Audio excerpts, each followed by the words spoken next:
This message comes from Greenlight. Ready to start talking to your kids about financial literacy? Meet Greenlight, the debit card and money app that teaches kids and teens how to earn, save, spend wisely, and invest with your guardrails in place. With Greenlight, you can send money to kids quickly, set up chores, automate allowance, and keep an eye on your kids' spending with real-time notifications. Join millions of parents and kids building healthy financial habits together on Greenlight. Get started risk-free at greenlight.com/Wondery.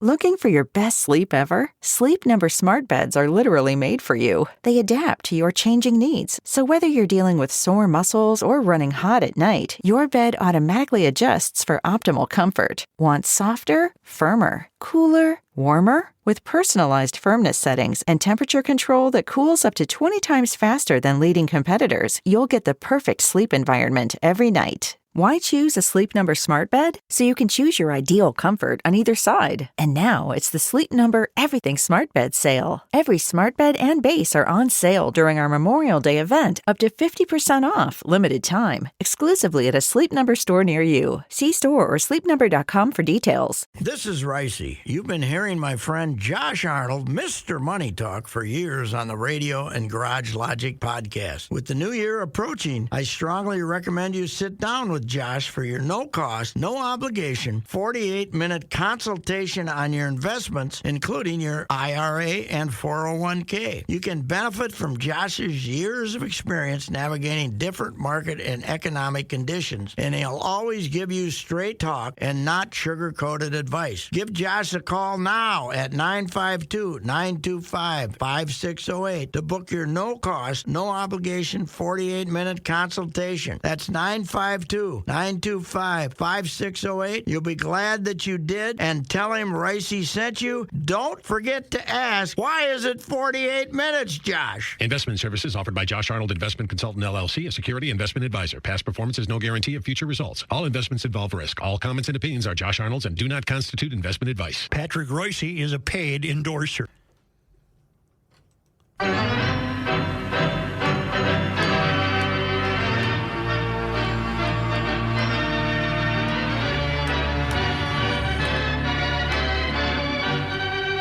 Is Purdue going to win?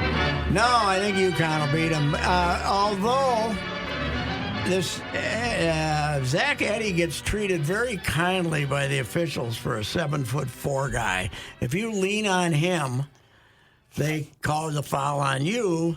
I mean, the Purdue game in the Sweet 16. Yep. That they had the big tangle that started the game. That was the only foul he got the whole night. Was that against Tennessee, right? When they beat Tennessee? Maybe Tennessee. I think he only had one foul that game. Or maybe it was the game before that.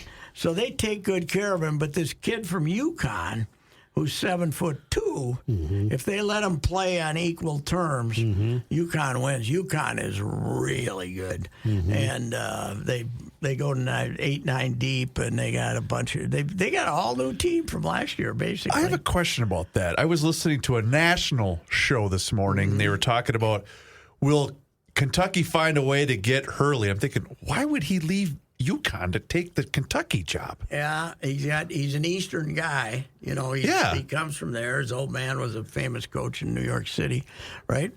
And his brother was, they were all from up there in New England.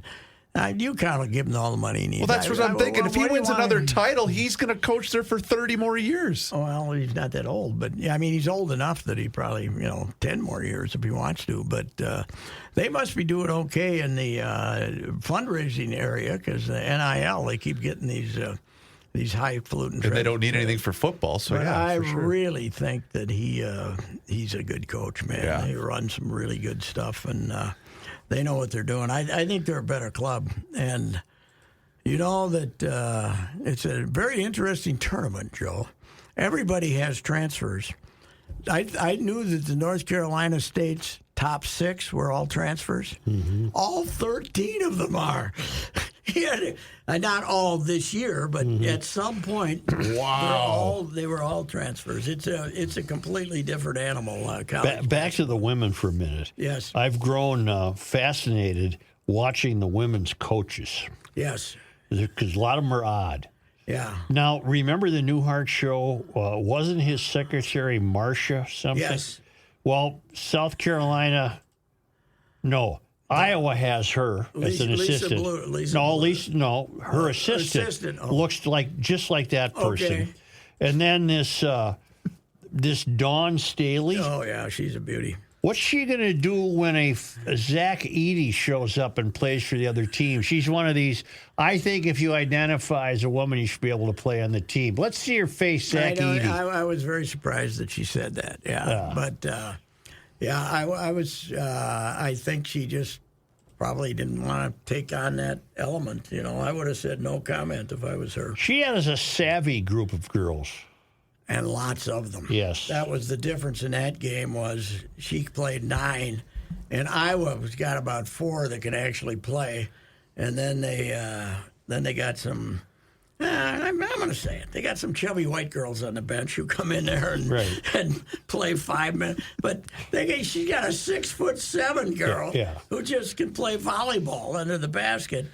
And even though Caitlyn Clark was as good as it's possible to be in the first quarter, and they jumped out to that lead, you knew they couldn't win that game. They got in her face something fierce. Oh yeah, they got a lot of them to do it too. Yeah, I mean when we had the Final Four here 2 years ago when South Carolina won it, and UConn was still the symbol of college basketball, and Paige was a freshman and the National Player of the Year, and Dawn came out, and remember that outfit she was wearing? It was like this completely different thing than you've ever seen a coach wear, and with an edge to it. She had an edge to it. She had a 5-foot guard named Henderson, Brittany or something. She ate Paige's lunch, was fierce, and that whole team was just fierce. And they just beat UConn as bad as they wanted to. And that, since then, I think they only lost 1 game that year. They lost 1 game last year. They won them all this year. They've had to win like 100 out of the last 102 or something like that. I think a big sea change has occurred. I think that Paige Bucher and Caitlyn Clark have revolutionized the game. They've brought more people to it. Yes. And from here on out, people will be paying attention to women's college basketball because from here on out, there will be other Caitlyn Clarks and other Paige Buchers as these girls in grade school and high school look at this and devote even more time to becoming superstars. I think your average crowds will improve. Yeah.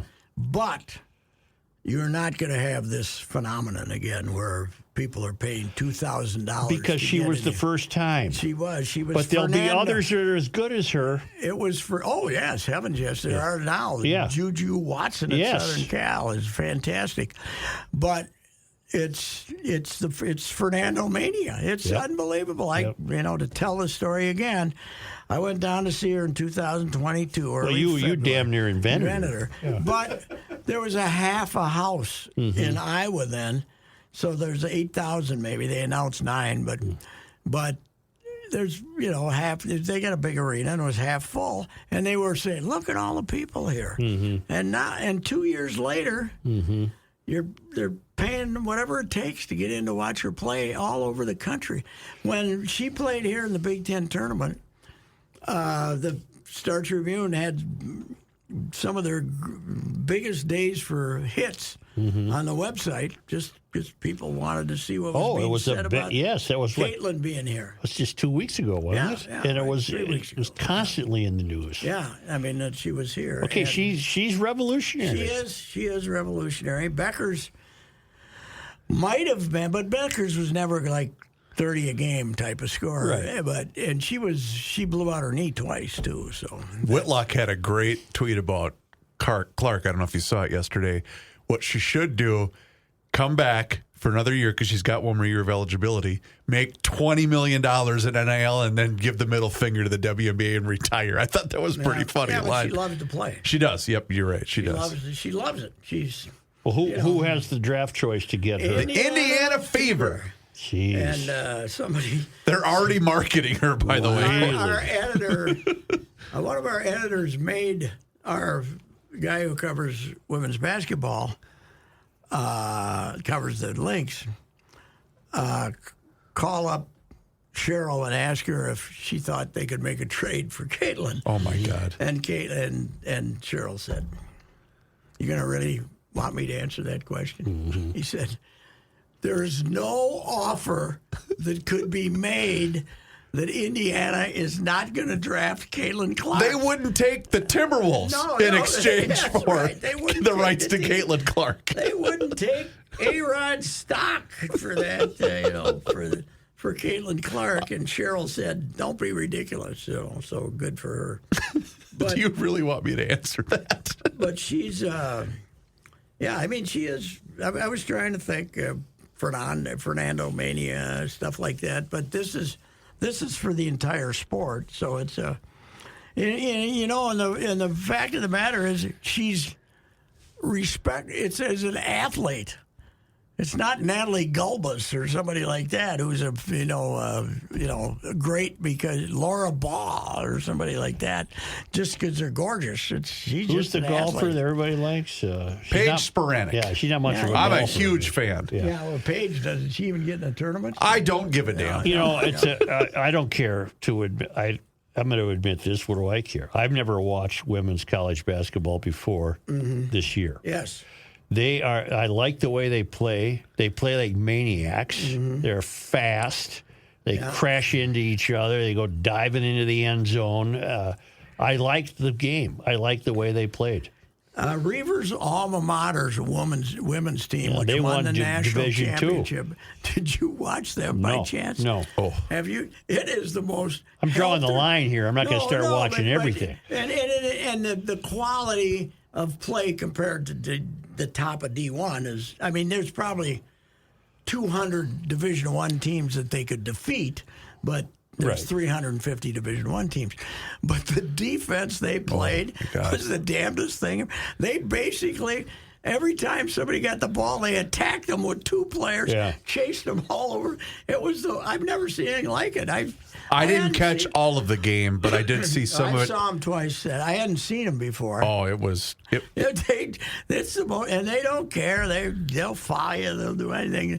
They figure they can't call all the fouls, but they double team everybody. They're hacking the ball, and they do it 90 feet. And their path, I think they only had one close postseason game. They had a lot of blowouts in their run to a championship. The final was close there. And the Texas Women's College, which is still named Texas Women's College, even though it's been co-ed for 50 years. But I watched a little of them the first day, and they would look pretty good. But, God, they came out and they started coming out of that defense, and it was about 20-2 before it started. And is the St. Thomas women's team D1? Yeah, they had a decent year. Yeah. They're D1. Their whole program's D1. Once, just like with the Gopher men, the Gopher women haven't allowed men. I'm sure it's not the new coach not wanting to play them. It's probably. Were we anticipating the Gopher women making the run to the NIT? Well, let me tell you something. Here we go. There were 68 teams in the NCAA tournament. Yep.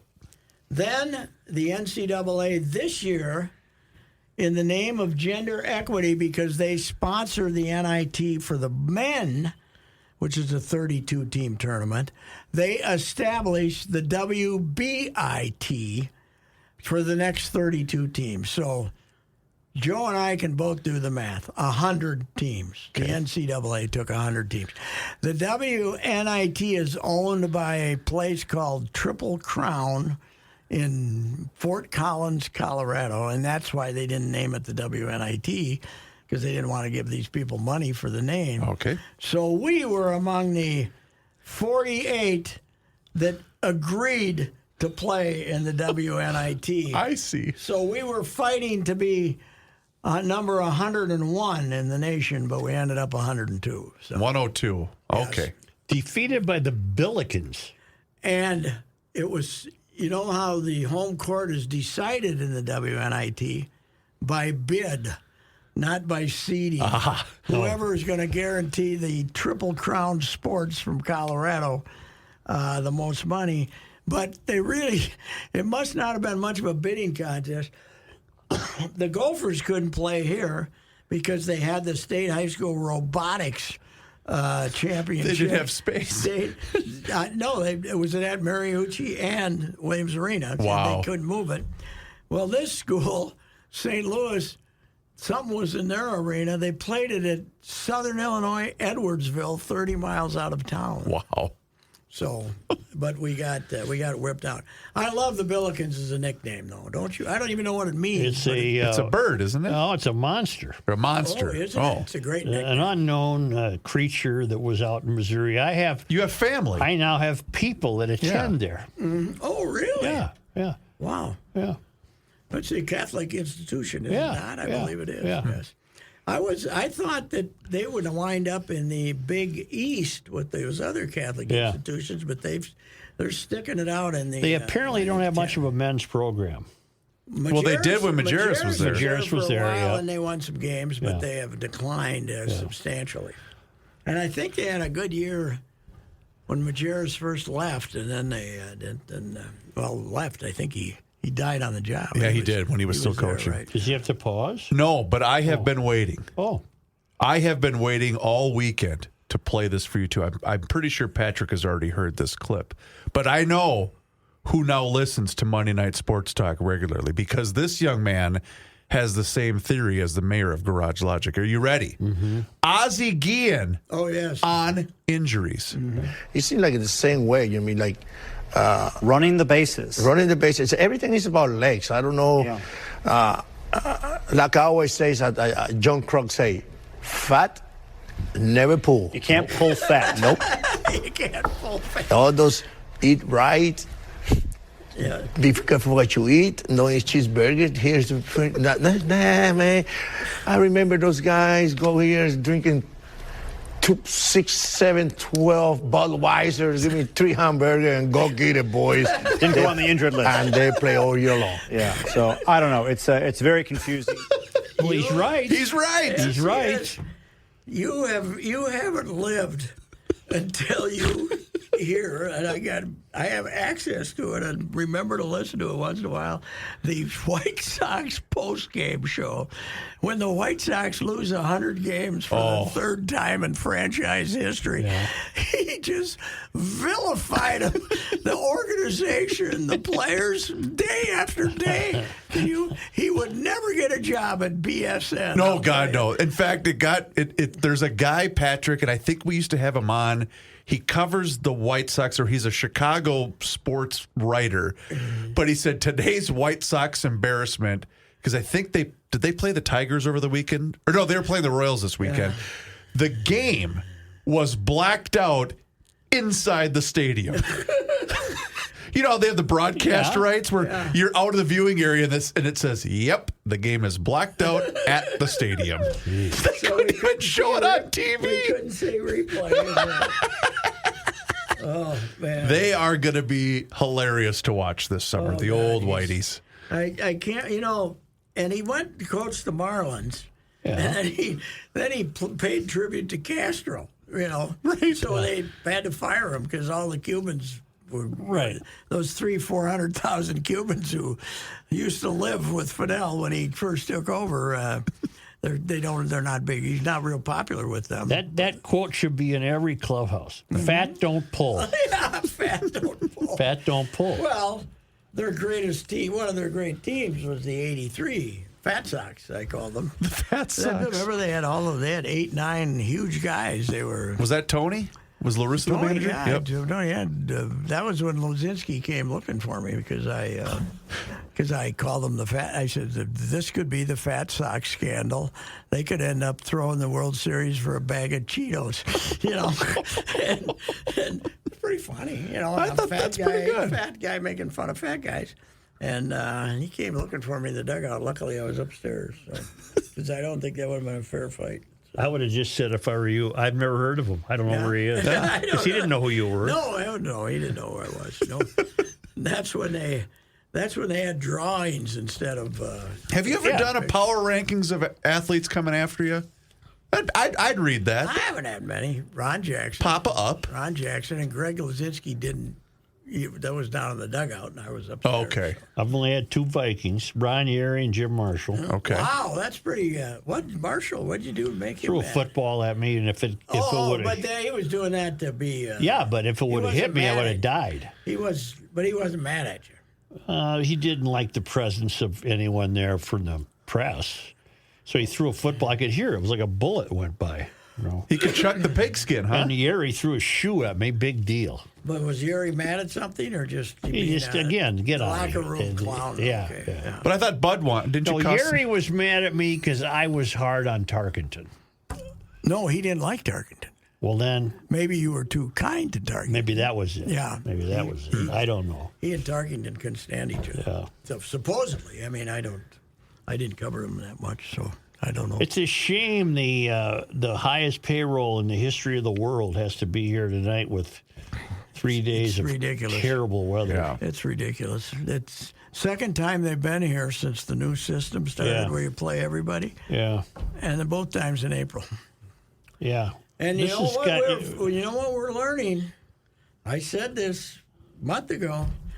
Remember, last year they couldn't draw 2 million people with the greatest weather in the history of outdoor baseball in Minnesota. Mm-hmm. The drought is a wonderful thing for baseball. Not good for corn. Nope. A wonderful thing for baseball. They have already tied last year's season total for rainouts. And last year it was just because the weather wasn't going to be good on Thursday to open the season, so they moved it back to Friday. They didn't have any rainouts. Although, didn't you say that a good rainout might save them against the Yes. Clevelands? Oh, God, were they terrible. Pat, yeah, I'm telling you this right now. What I watched on Saturday afternoon, if that's their effort and that's what their approach is going to be at the plate, they're not going to finish above Those 500. boys can't hit. That was embarrassing. Wow. Eddie Julian, God love him.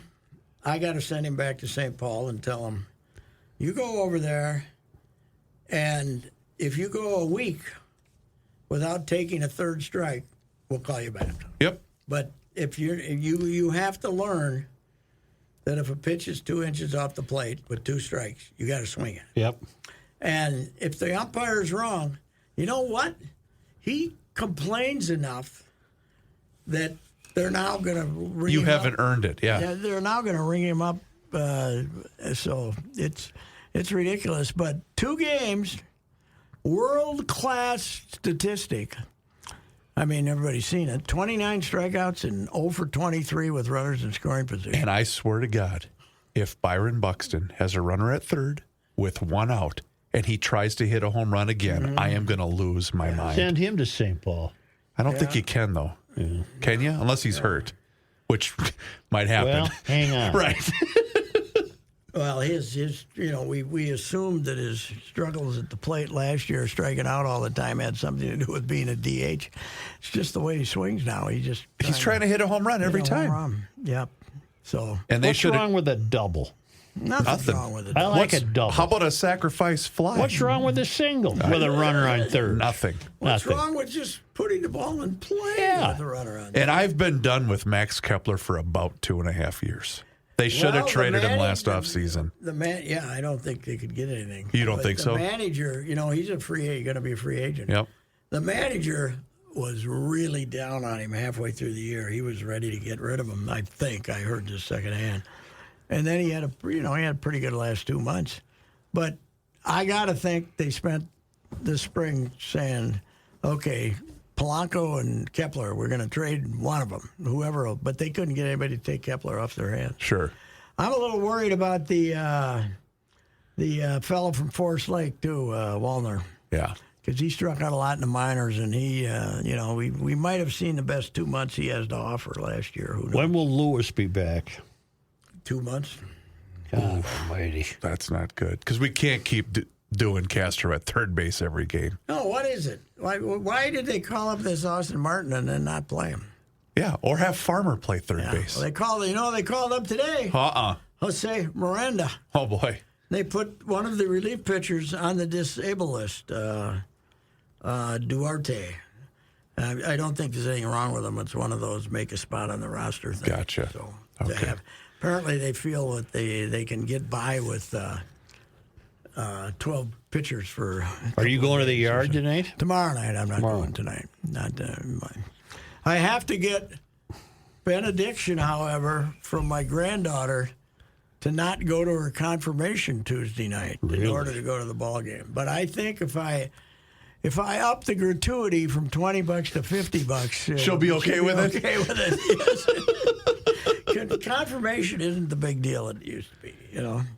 They're having it on a Tuesday night with no post game celebration. Would we had one after Mass yesterday? Would they do those on Sundays? I don't know. We had a huge family all dressed up and ready to go. Okay, but maybe you had a baptism. Was it? Maybe that's what it was. Maybe that's what it was. Confirmation is. They're different. Well, confirmation is a cluster. But it's that age. It's 15-ish. 13, 14, 15. Did you get the sprinkle? Oh yeah. Yeah. Mm-hmm. Yeah. Yep. A lot of incense yesterday. Mm-hmm. I don't know why you would have had incense. Or you know what I mean? What's that stuff we call it? Incense. Yeah, we had that stuff yesterday. Oh, I like incense. Yeah, I do too. I don't mind it. But I you like get a your nice most incense. The downside is you get your most incense at funerals. Yeah. Which is, that's the downside.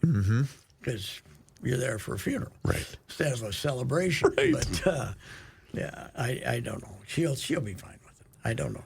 She picked some goofy old Rose. She picked Rose. Rose is her confirmation name. Just to be different. What was yours? Stephen. That was my brother's middle name. That was my brother's middle name. Mine was John DeBosco. I think what? Oh, he's a juggler. Did you? So, but they just put John on the. Oh, I think they went with the DeBosco. DeBosco part too. Yeah. Okay. Yeah. He was a juggler. I think my guy got eaten by a lion. I think so. I think Stephen went down to a lion. You know what? Looking back at my Catholic education, you really had a much better chance at sainthood if you were martyred. If you got eaten by a lion or, torn apart on had all your limbs separated with horses going in different directions and stuff. You got it. In fact, the worse the death was, the higher the chances. Yes. The Joan of Arc, they chop her head off? I don't know I don't know what they did, how they got rid of her, but she was burned at the stake. Oh, that's right. That's a good one. That's a good one. That's a good one. That'll get you in. But did she really do enough to be a saint? Well, you get burned at the stake. But she was about 18, wasn't she? She was just a kid. But that's kind of. We don't even know what she was going to. So you're saying? Let's go over the list. Well, you were burned at the stake, but you really didn't do much before that. No, you weren't old enough to really establish yourself, whether you were going to be a good person or a bad person. But then again, you did get burned at the stake. She had a good reputation. Yeah, well, she did. I don't think she was. I don't think she was hanging out with. No, she wasn't a ne'er-do-well. What was the name of the gal that got helped Mary Magdalene? She didn't have that kind of. Well, there was nothing wrong with Mary Magdalene. Yeah, wasn't she the hooker who turned out to be a saint? They had the one who turned out to be a saint. I'm not sure she was a hooker. Well, the equivalent back then. I think right now we might need a pause before we all go to hell. Yeah, right. Well, anyway. But first, we need to hear about our friends at the Valley Group. Patrick? Do you have your copy points? Right there's my copy Well, points. that's a Garage Logic promotion. Oh, okay. I told you to keep it for me. I thought I let it sit there, but Rookie might have been tinkering around with it. That's okay. I know what's going on out there with my boys at the Valley Group of GM dealers in Apple Valley and Hastings. What's going on is this. They are loaded with product. During COVID, after COVID, for quite a while, we were looking for chips. We were looking for everything. They did not have the usual stock of great vehicles. It's all back right now. You can get everything, including an electric Hummer. For How about goodness that? sakes. An electric Hummer. Yes. I can see you in one of those. No, you can't. Yukon. They got the Yukons back. You might have to build a new garage if you get a Yukon. I mean, them boys are big. They and are. You got the heavy duty trucks. All those products that were hard to get, and other dealers were trying to charge you a premium to get them, whether not the manufacturer's suggested price. Well, Jim Paul never goosed up the prices on that. He gave everybody the same deal. He was, the manufacturer's price on those vehicles. And now he's got all those vehicles back in stock, and he got the low interest rates. He got the factory rebates, all the good stuff. 0.9%, 1.9% if you qualify. Jim Paul's Valley Group of GM dealers, and Brett Paul, the junior, the kid. I saw him he's a hockey coach. He's a youth hockey coach, for goodness sakes. Apple Valley and Hastings.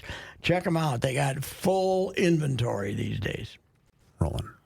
What? I have a clip for you, too. All right. Hang on. We got it right here. On this day. This is April 8th. Of 1974, 50 years ago today. The outfield deep and straight away. Fastball is a high drive in the deep left center. Is that Aaron? Buster goes back. Henry Aaron. Yeah. What relief pitcher caught the ball in the bullpen? For the country and the world. Tom House.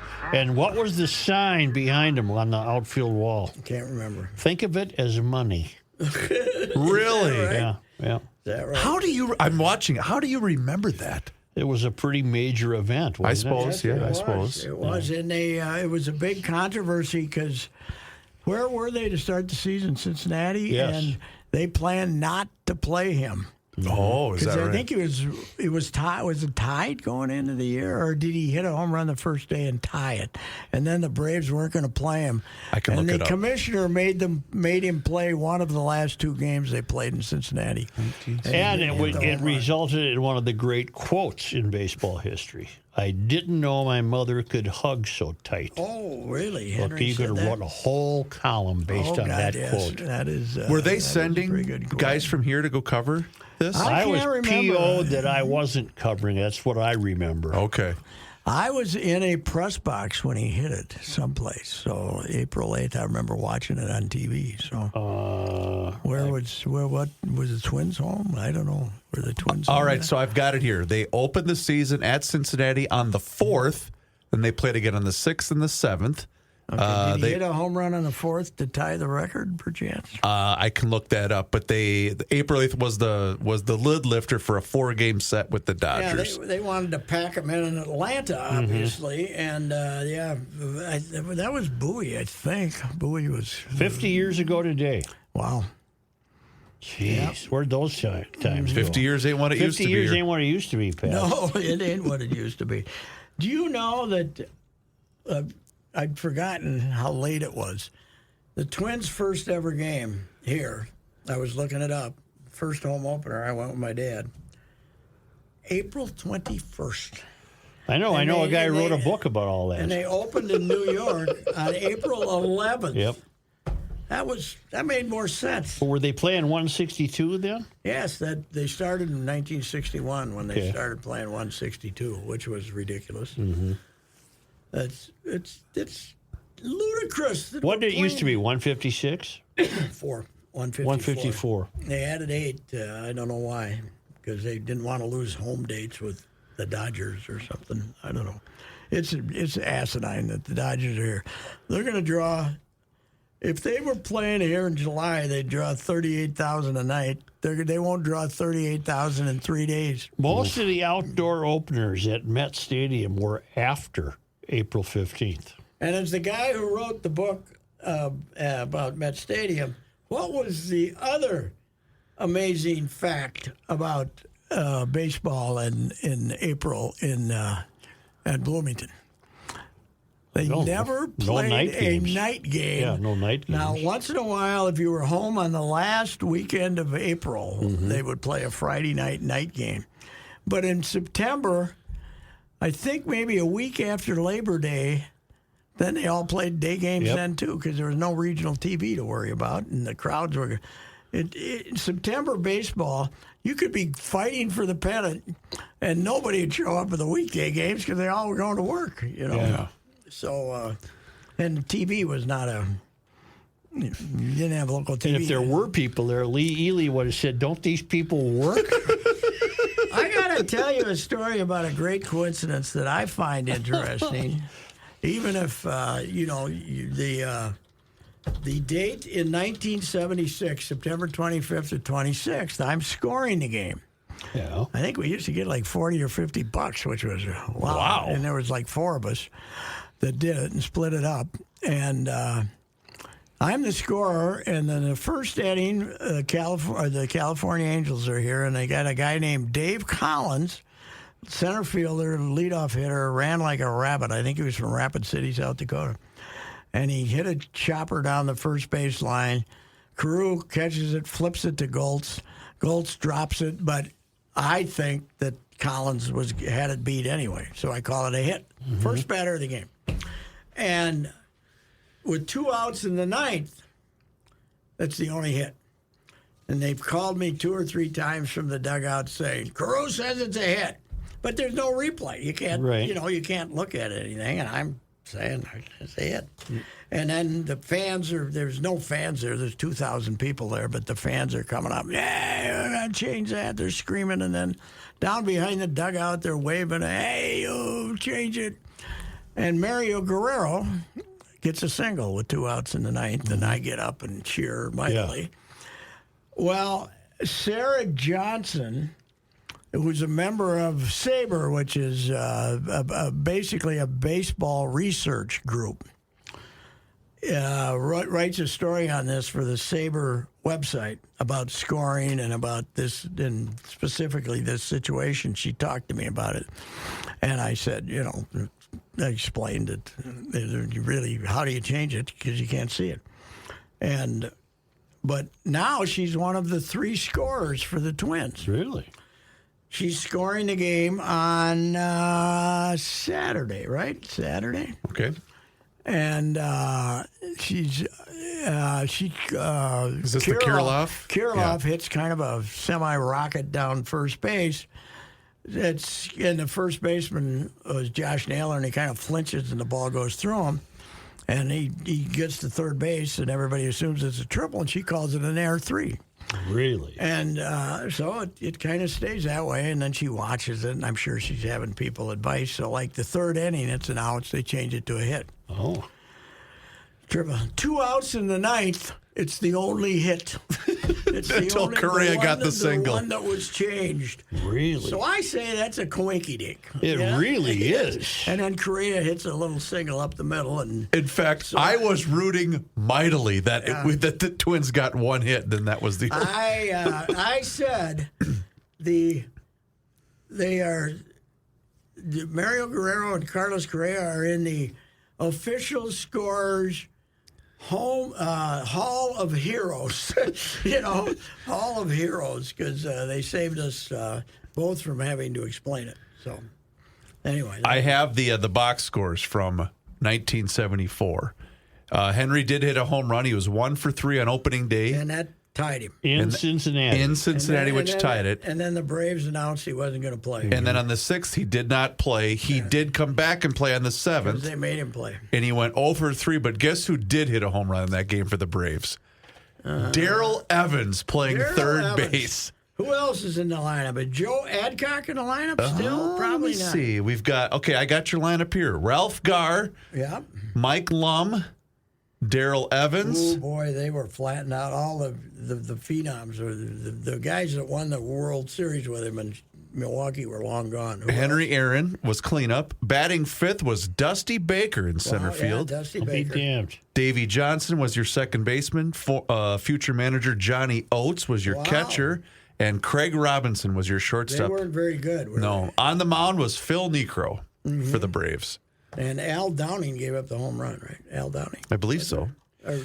Which park was that at home in Atlanta? Was that Alameda? No, Fulton County. Fulton County? Fulton County Stadium. I played football in there. Is that where we saw the World Series? World Series? Was that Fulton County? That was the second one, right? No, it was Fulton County. Fulton County. Yeah, it was Fulton the original. Yeah, I believe so. Okay. Wasn't Turner, because they've had 3. Because Turner didn't open until they had the Olympics. Oh, okay, that's right.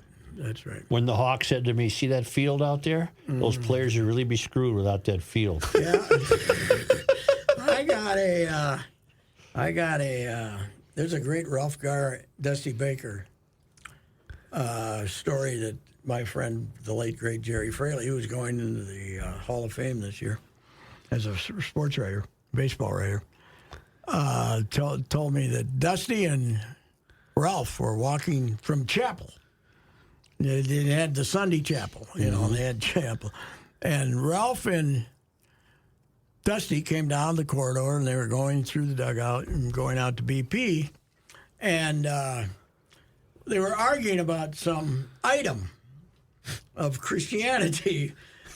And Ralph says, "You know that really bad profanity that includes your mother?" Mm-hmm. Ralph says, "Dusty, it's right there in the blankety blank Bible." I love that story.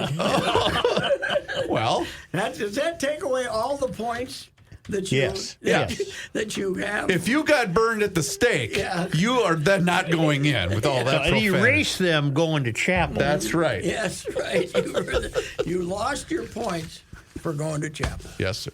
I think we did a fine job here today. Yes, sir. And we didn't get back to the product discussion that we had. I just want to say the product has not yet been produced. And I'm not holding it. No.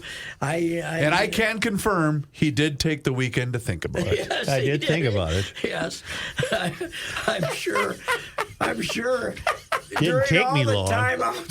During all the timeouts during the Caitlyn Clark, he said, "Well, let's see here." Look like the thinker. Is he doing the pros and the cons? He's weighing. Can I tell you how that came about? No. I'm not going to get into the gory details. Yeah.